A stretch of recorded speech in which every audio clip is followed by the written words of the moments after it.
বেশিরভাগ গানটা দেখি আগ্রহটা হয়েছে, যেহেতু গানটা এত ভাইরাল হয়েছে তাই দেখতে আসলাম, দেখি কেমন হয়, গানের মতোই হয় কিনা ছবিটা।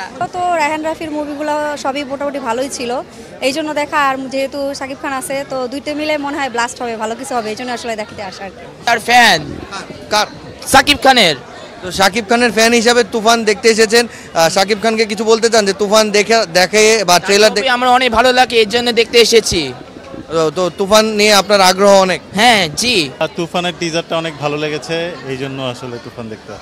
টিজার তো অবশ্যই ভালো লেগেছে, কিন্তু শাকিব খানকে কি আসলে আগে কোনো ছবি দেখা হয়েছে কিনা, বা শাকিব খানের ছবি নিয়ে আগ্রহ? কিছু দেখেছি, আরো অনেক আগে কিছু ছবি দেখা হয়েছে, বাট ওই সময়ের তুলনায় এখন আমার মনে হচ্ছে উনি অনেক ম্যাচিউর এবং অনেক ভালো কাজ করতেছে। যেমন প্রিয়তমাটা দেখেছি আমরা, তো মনে হচ্ছে তুফান খুব ভালো করবে।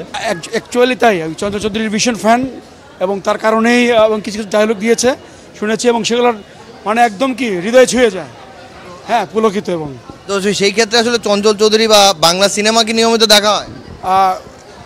ইদানিং যে হাওয়া বা আরও কিছু করেছে, মন পোড়া, আয়নাবাজি, ঠিক এই সমস্ত ছবির কারণে এখন মোটামুটি আমরা ইন্টারেস্ট ফিল করতেছি।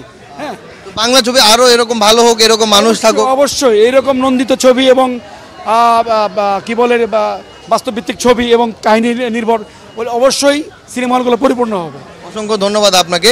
নগদের কাছে সব গ্রাহকই প্রিয়, তাই তো সারা দেশে ক্যাশ আউট চার্জ সবচেয়ে কম।